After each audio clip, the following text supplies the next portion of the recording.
Saludamos a nuestros televidentes del Termómetro. Qué bueno encontrarnos en este espacio nuevamente, donde buscamos siempre hacer profundización a los temas del día a día, todas estas noticias que nos caen muchas veces como una avalancha, pero que es necesario revisarlas algunas con una pausa para poder entender el trasfondo de los hechos que se presentan. Hoy vamos a estar meditando a propósito de la situación de la Universidad del Atlántico. Finalmente se conoció la noticia de que llegaron a un acuerdo los estudiantes con la gobernadora del Atlántico, el rector de la institución y por supuesto con la Arquidiócesis de Barranquilla como mediadora.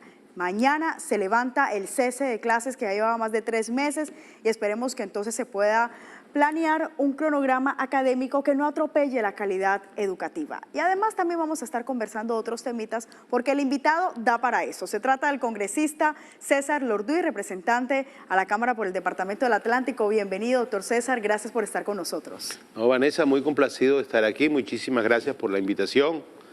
Algún tiempo sin verte, me alegro inmensamente que estás en tus nuevas actividades.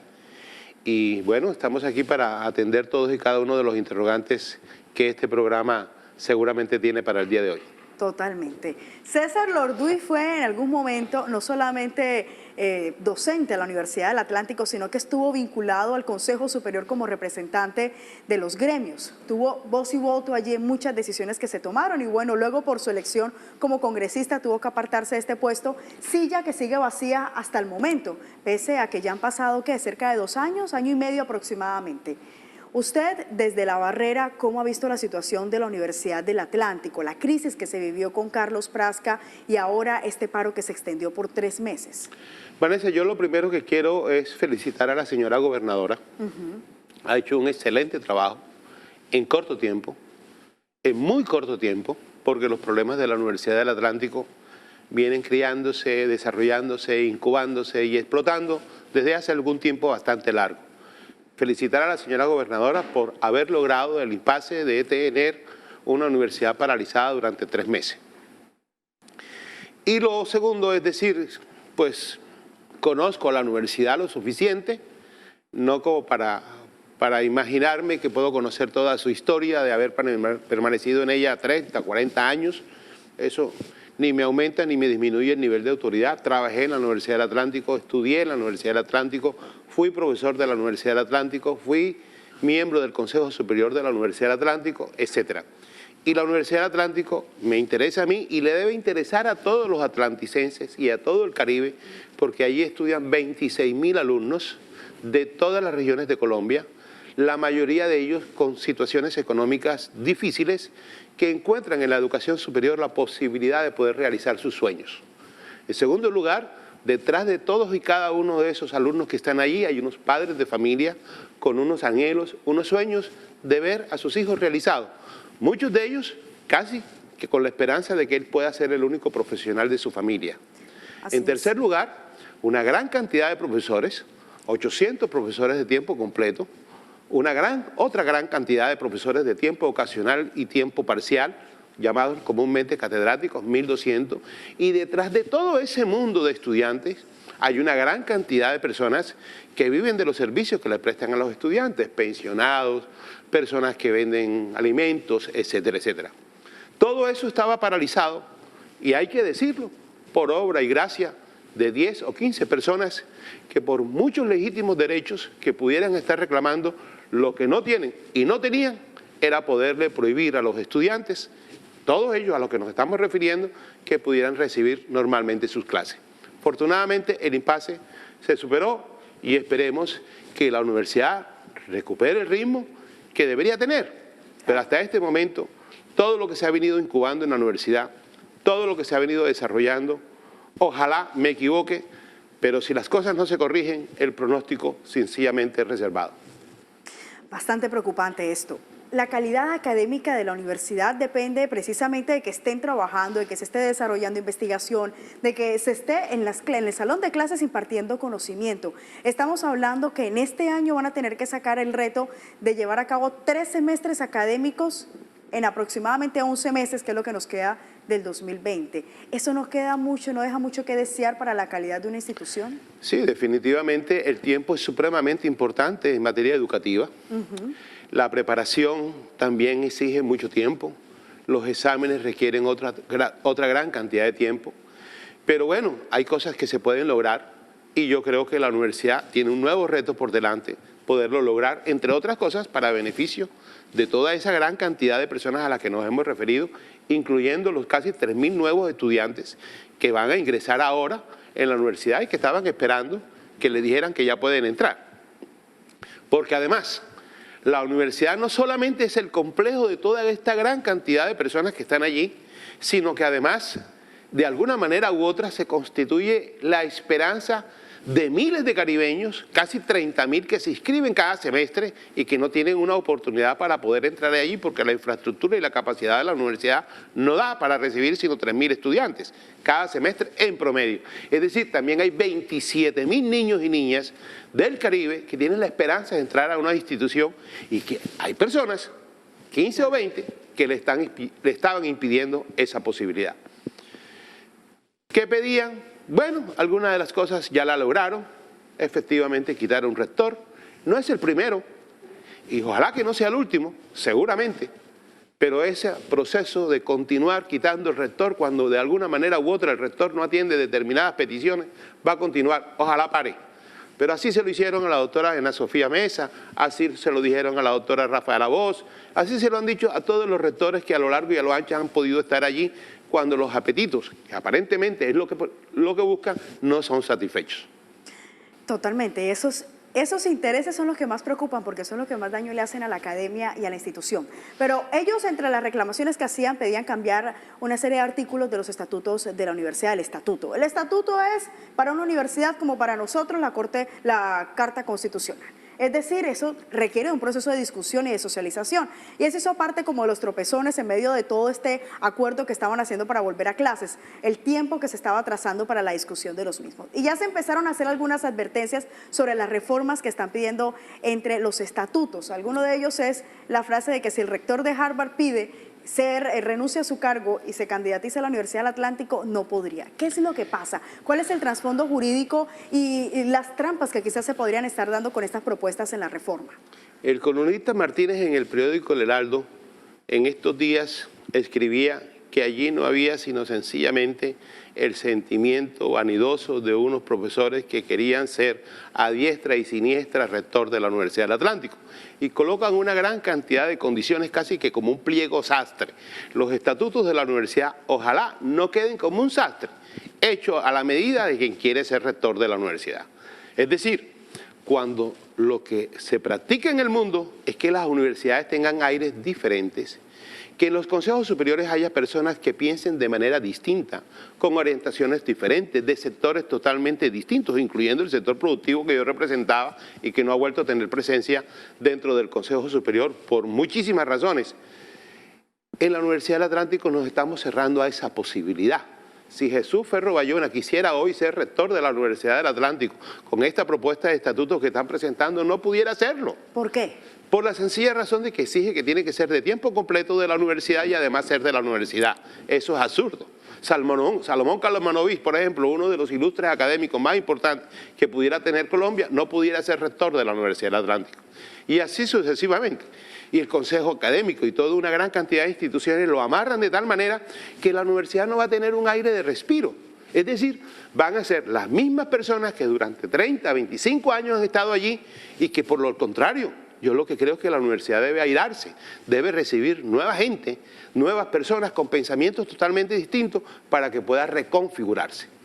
Totalmente de acuerdo. Y en este caso también ellos están intentando hacer reforma muchos otros artículos aparte de la elección para rector y para decano de las facultades. Eso va a quedar casi que más o menos en el sastre que yo me imagino, los estatutos sastres, yo me elijo, tú me eliges.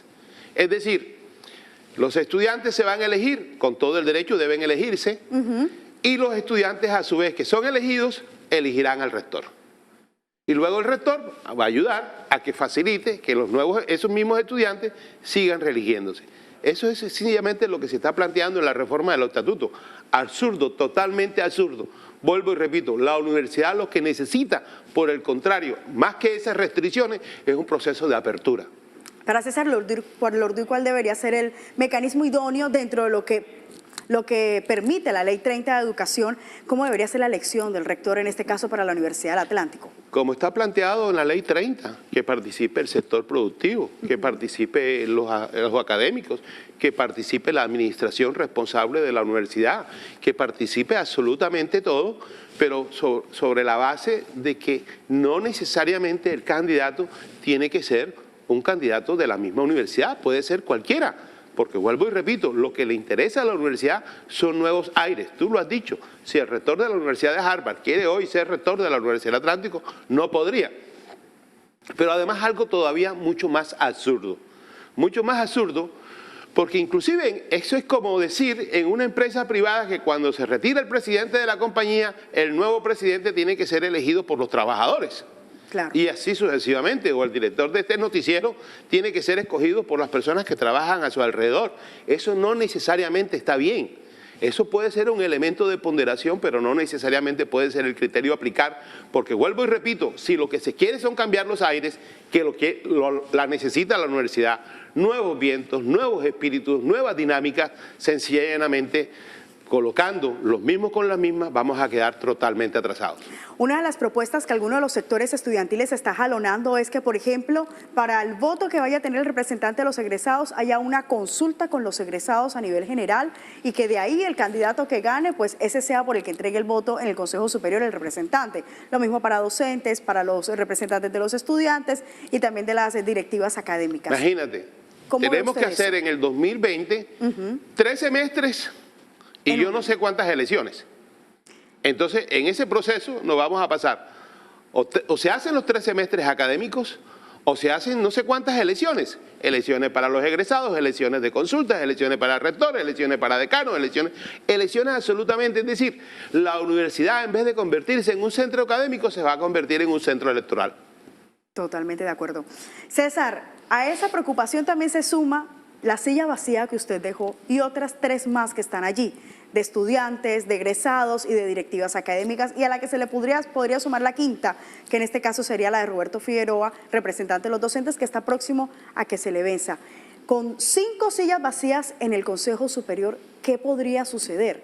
¿Cómo quedaría el poder sin quórum de este estamento? Eso es la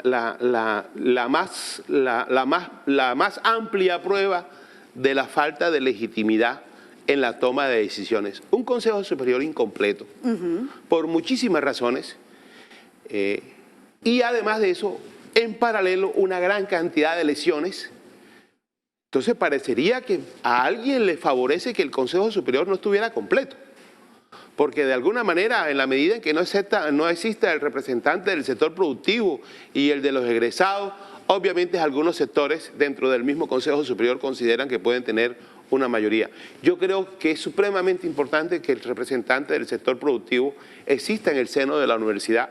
No nos olvidemos, la universidad, quiérase o no, fundamentalmente tiene el objetivo de formar profesionales con destino a un mercado laboral, pero también con destino a desarrollar otra gran cantidad de actividades. Y es más importante que la visión del sector empresarial puede estar allí presente. Así está en todas las universidades, privadas y públicas, incluyendo la Universidad Industrial de Santander.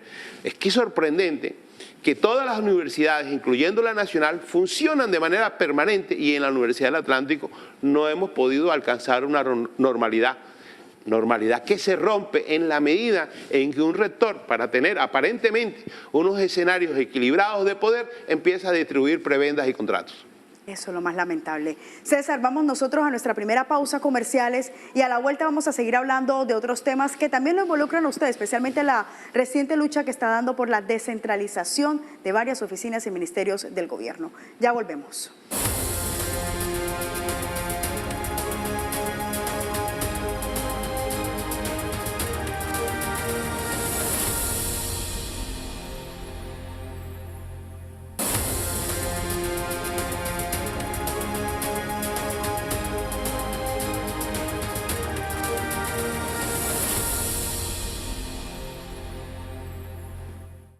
Seguimos compartiendo con ustedes en nuestro espacio del termómetro y estar aquí en esta tertulia con el doctor César Lorduy, quien es congresista, representante a la Cámara por el Departamento del Atlántico. Y precisamente en los últimos días ha sido noticia a propósito de una propuesta que ha presentado, una lucha que ha iniciado y que posiblemente le tome muchos años, pero que esperemos que se logre con éxito.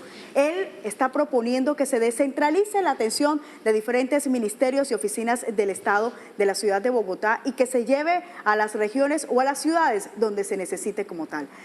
Por favor, congresista, cuénteme en qué consiste esta propuesta que cambiaría la manera en la que hemos administrado los territorios en nuestro país. Este país lleva casi 500 años adoptando diferentes modelos de desarrollo que lo único que han comprobado después de haber transcurrido todo ese tiempo es que ninguno ha favorecido a las regiones. Durante 500 años le hemos llamado de diferentes maneras: descentralización, desconcentración, asignación de competencia, traslado de funcionarios, lo que quieras. Pero lo real es que solamente ha logrado calidad y bienestar en la capital de la República y el resto de las regiones no han logrado unos niveles de desarrollo mínimo, por lo menos exceptuando de alguna manera u otra las grandes ciudades. Ese modelo de desarrollo territorial no puede continuar. Y no puede continuar porque ese modelo de desarrollo territorial es perjudicial para los ciudadanos que viven por fuera de Bogotá, perjudica a todas y cada una de las regiones, en la medida en que el poder esté concentrado única y exclusivamente en un solo lugar. Y el poder se traduce en el ejercicio legislativo o en el ejercicio judicial o en el ejercicio del Ejecutivo.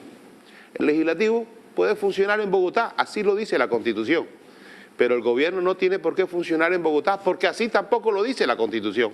En ninguna parte dice que el gobierno tiene que funcionar en Bogotá.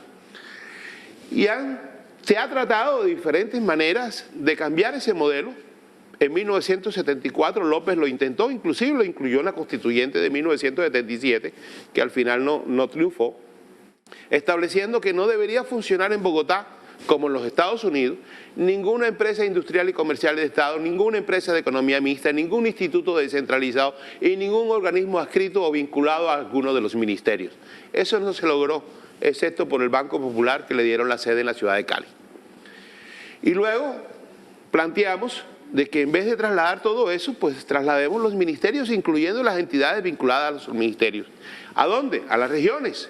¿En qué regiones? En las regiones que, de acuerdo con sus fortalezas y debilidades, permiten precisamente que estos ministerios contribuyan a un nivel de desarrollo superior. Por ejemplo, ¿qué hace el Ministerio de Agricultura en Bogotá? ¿Desde cuándo un lápiz reemplaza a un arado? Los llanos orientales, por la zona agrícola, el eje cafetero, por excelencia, allí debería estar el Ministerio de Agricultura. ¿Y por qué, por ejemplo, las personas del Pacífico o las personas del Caribe tienen que ir a Bogotá a tratar un tema de puerto a 2.500 kilómetros de distancia o 2.520 metros más cerca de las estrellas, pero más lejos del mar? Y yo creo que ese modelo no ha logrado poder ayudar a las regiones que se desarrollen. Y algunos han planteado que a partir de este traslado del ministerio, ¿por qué en vez de trasladar los ministerios no pensamos mejor en trasladar la capital? Ya ese es otro problema. Pero lo cierto es que muchos países del mundo han adoptado uno u otro modelo. La mayoría se ha inclinado por trasladar la capital y otros se han inclinado por trasladar los ministerios. Yo creo que los ministerios sí deben trasladarse y esa es la prueba real y concreta, y no la carreta, de que la descentralización se traslade con recursos. Porque nada hacemos con trasladar responsabilidades si no le damos recursos a las regiones. César, en este caso, ¿por qué dar la pelea por el traslado y no por abrir sucursales u oficinas en diferentes ciudades del país? Porque eso funciona, porque eso es lo que existe hoy en día. Los ministerios tienen a lo largo y a lo ancho del país un funcionario, dos funcionarios sin nivel de decisión, sin capacidad de recursos, con cero nivel de ejecución, no tienen absolutamente nada, son unos simples observadores y en otras oportunidades son simplemente firmones. Lo que necesitamos es que los territorios puedan tener los ministerios, porque a partir de los ministerios se empuja el desarrollo de esa región en los que, vuelvo, repito, tengan las características de una fortaleza.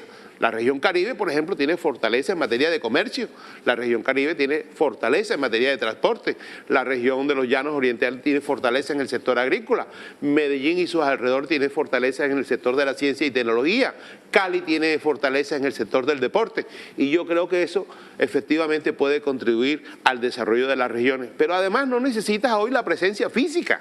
Para eso están las teleconferencias, para eso existe el internet, para eso existen los medios de comunicación efectivos que permiten incluso que el presidente de la República en un segundo se puede comunicar con cada uno de sus ministros.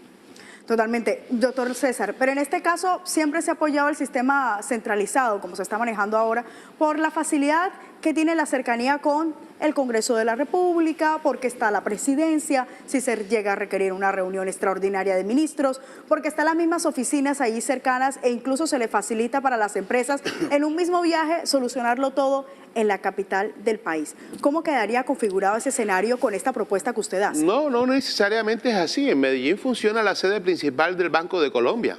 En Medellín funciona Argos, que es una de las compañías más importantes de este país. En Medellín funciona Suramericana. Así que no necesariamente todo tiene por qué funcionar en Bogotá. Lo que yo sí creo es que independientemente de la comodidad que te pueda trasladar de un lugar a otro simplemente atravesando la calle, hay un valor más importante que ese, y el valor más importante es que este es un país que va a llegar a 50 millones de habitantes y no puede tener un modelo de desarrollo que única y exclusivamente privilegie al 10% de la población. El resto de la población existe, el resto de la población tiene derecho a unas oportunidades y no podemos, so pena o so pretexto de imaginarnos unas comodidades para algunos, sacrificar al 90% de la población. Congresista, ¿y qué respuesta ha recibido en el Congreso de la República esta propuesta que usted ha planteado? Hasta ahora es una propuesta que se ha recibido por parte de la ciudadanía a través de los medios de comunicación. Ya ha empezado a recibir algunas voces supremamente importantes, por ejemplo, como la del expresidente de la Cámara de Representantes, el doctor Carlos Chacón, del Partido Liberal, quien se suma a esta cruzada, la senadora Paloma Valencia, del Centro Democrático, que también se suma a esto, y en esa medida, estas personas con una capacidad de liderazgo en el Congreso pueden contribuir enormemente, que por lo menos la pelea la empecemos dando. Que eso es lo importante, ¿no? En este caso. No es que a uno le pagan aquí, no es para que esté pendiente de los zapatos del uno, claro, o del movimiento del otro. Aquí nos pagan a nosotros es para lograr el desarrollo de las regiones. En este caso, César, por ejemplo, para Barranquilla, para el Departamento del Atlántico, ¿usted qué oficinas o qué ministerios considera que deben estar operando aquí? El Ministerio de Transporte. Nosotros somos la entrada al país, tenemos el río Magdalena, ocupamos un importante lugar en el desarrollo de la infraestructura vial, tenemos puertos marítimos, tenemos todas las oportunidades para podernos desarrollar. Somos el centro del Caribe y a partir del centro del Caribe se puede desarrollar toda esta región. Muchos ministros de transporte han sido originarios de Barranquilla y yo creo que Cartagena, Barranquilla, como lo decía algún presidente de Chile, y Santa Marta, en algún momento serán una sola ciudad conurbana muy cerca que fácilmente con el Ministerio de Transporte podemos lograr un desarrollo mejor. Esperemos que entonces este proyecto de ley que ya empezó a cursar su proceso, lo presentamos en marzo. En este momento estamos en un proceso de socialización. Bueno, la noticia se filtró y alguien la lanzó y nos tocó empezar a hablar. Bueno, se filtró esta noticia. ¿Cuál será el proceso para el mismo? ¿Está en este momento en socialización? ¿Los interesados cómo pueden hacerle sus apuntes? ¿A través de su página web? A través de las páginas, a través de las redes sociales. Mis redes sociales son públicas, todo el mundo me puede escribir allí y estamos recibiendo opiniones. He recibido muchísimas, inclusive del exterior. Hemos encontrado muchos fundamentos históricos y estamos planteando un análisis, estamos haciendo un análisis legal del origen de cada uno de los ministerios para ver cuál es la viabilidad jurídica, cómo plantear eso en el Congreso. Pero lo más probable es que sea una reforma constitucional. ¿Y cómo sería ya el proceso cursando cuando usted lo presente formalmente como proyecto de ley ante el Congreso?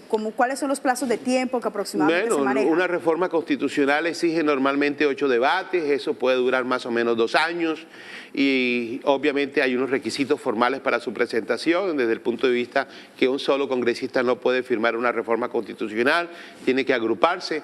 Esperemos que los partidos se sumen institucionalmente a esto, o si no la voz de todos y cada uno de los representantes de las regiones. No se nos olvide, los representantes a las cámaras representan a las regiones y nosotros tenemos que defender son las regiones. Perfecto. Bueno, vamos a ir a una pausa comercial, doctor Lorduy. Ya para volver, para ir concluyendo, quiero que hablemos un poco de esto del sector del transporte en nuestra ciudad de Barranquilla, lo estratégica que somos para lo mismo y cómo usted ve el futuro portuario para Barranquilla, teniendo en cuenta que ya nos están garantizando una draga permanente en nuestro canal de acceso. Muy bien. Vamos a la pausa y ya volvemos.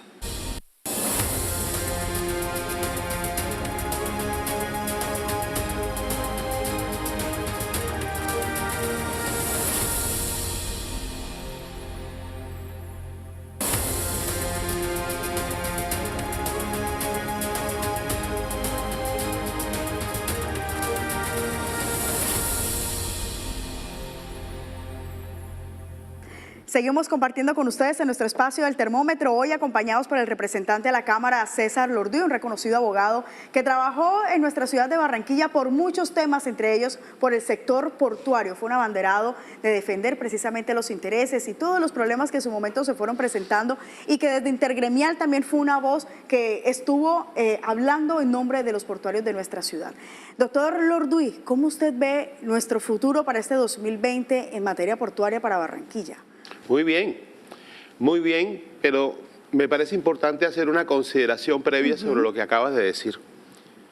Barranquilla sin el puerto no existe. Barranquilla sin el río Magdalena no existe. El único recurso natural que Dios le dio a Barranquilla se llama río Magdalena, río al que le habíamos dado la espalda por muchos años. En ese lugar que tenemos hay 22 puertos.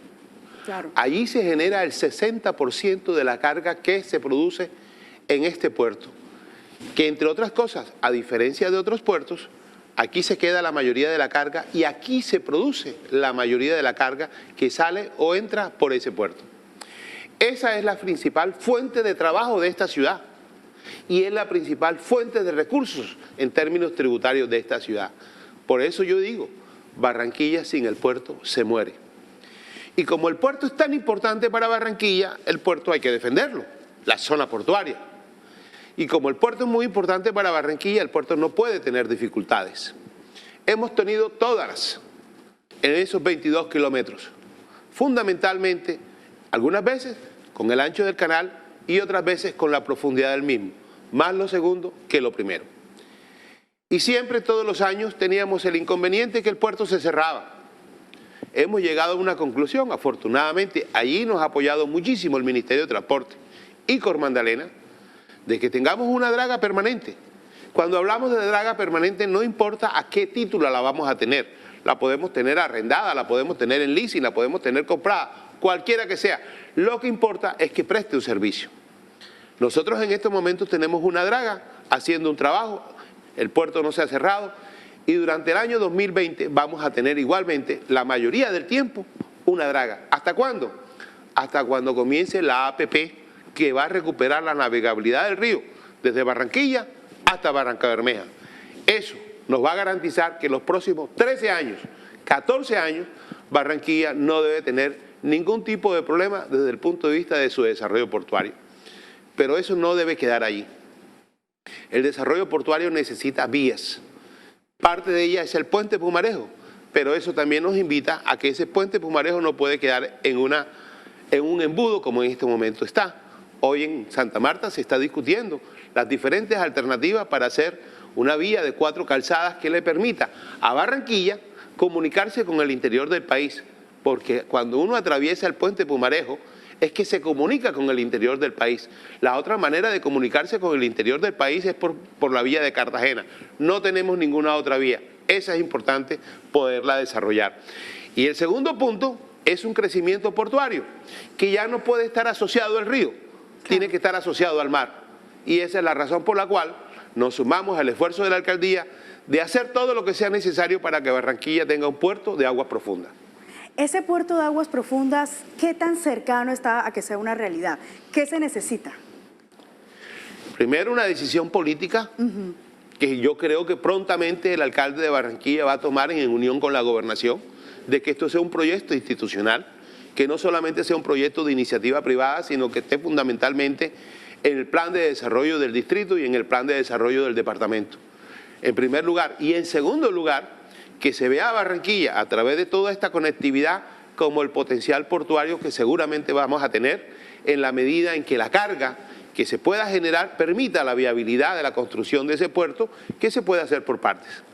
César, usted ahora hablaba de un tema muy clave que es la APP del Río Magdalena, un contrato que ha presentado cualquier cantidad de vicisitudes y que ha sido como esquivo al desarrollo de Barranquilla, de todos los municipios ribereños del Río Magdalena. Desafortunadamente, ya la ministra Natalia Bello en su momento había tenido la oportunidad de firmar ese contrato y todo se tuvo que echar para atrás.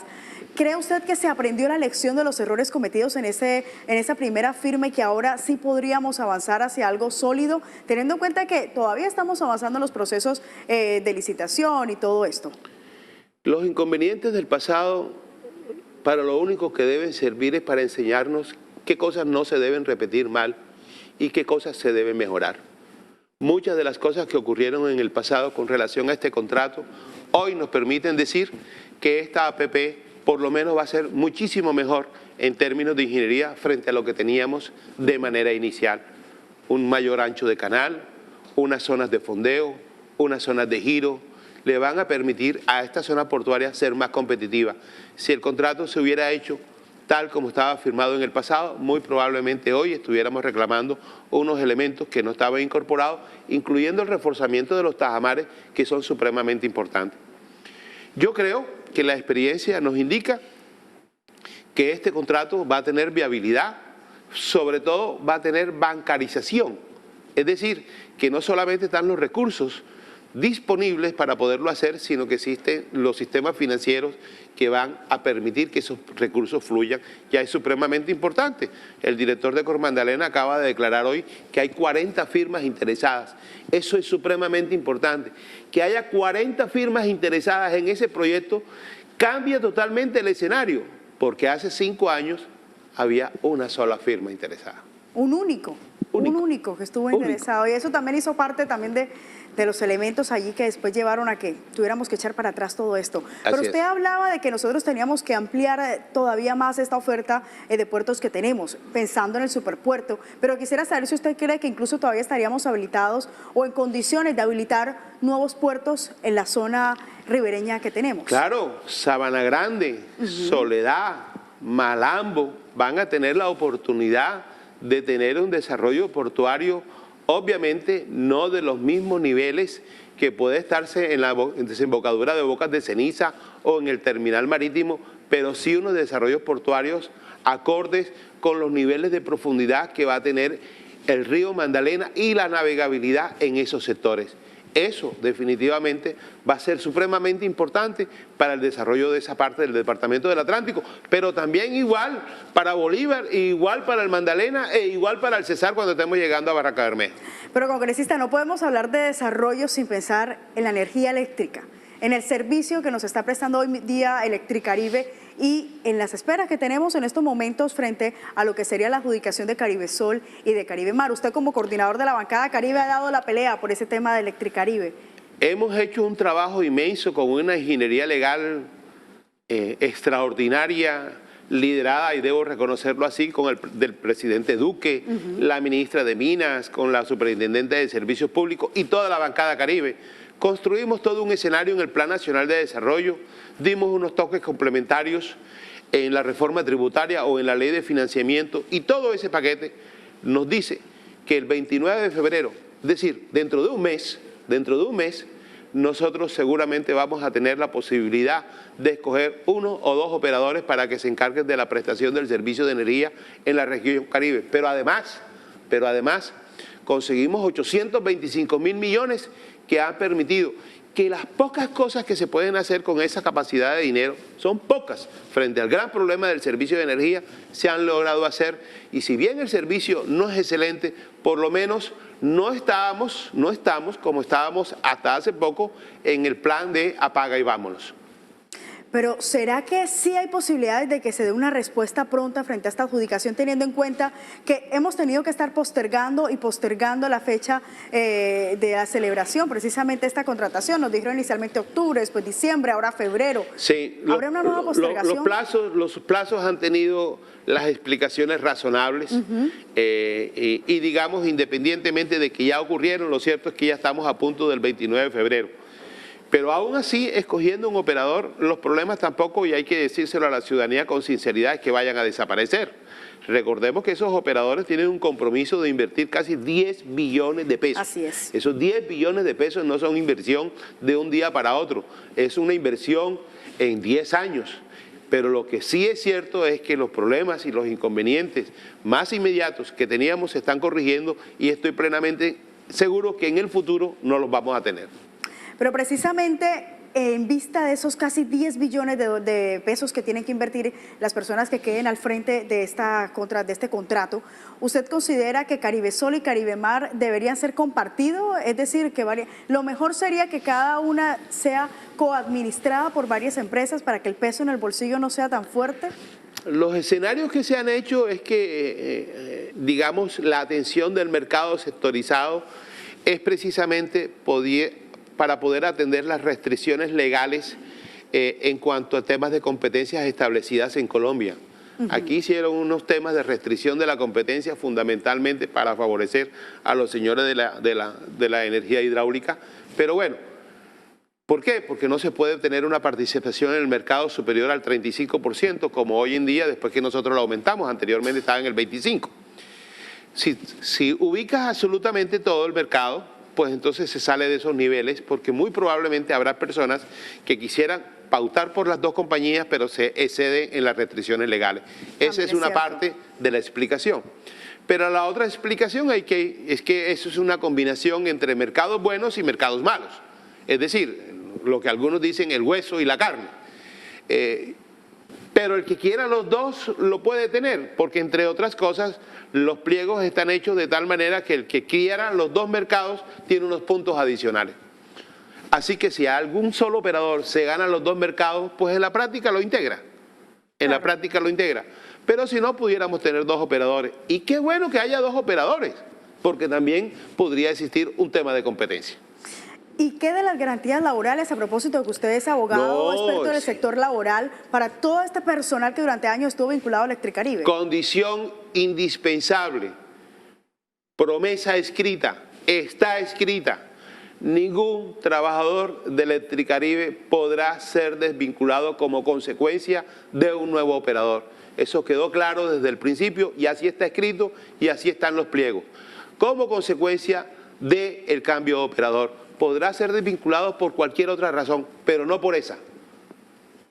Y además logramos que se constituyera un fondo pensional de 2 billones de pesos para garantizar que estos operadores nuevos no tuvieran nada que ver con el problema pensional de los trabajadores de Electricaribe, sino por el contrario, los asumiera directamente el gobierno nacional. Bueno, congresista, ya le dimos tiempo entonces a los interesados en que conocieran el detalle como tal de los pliegos presentados por el gobierno nacional y de todos los detalles de la contratación. Ya se logró sacar adelante la ley de financiamiento, que ahora es llamada la ley de crecimiento, luego de que se tumbara por inexequible la anterior y que eso también había generado incertidumbre. ¿Siente usted que ya no hay más barreras que nos puedan llevar el mes de febrero a decir aquí están los operadores para Electricaribe o para operar el servicio de energía? Yo creo que las condiciones están dadas para que el 29 podamos tener el nombre de los nuevos operadores o del nuevo operador.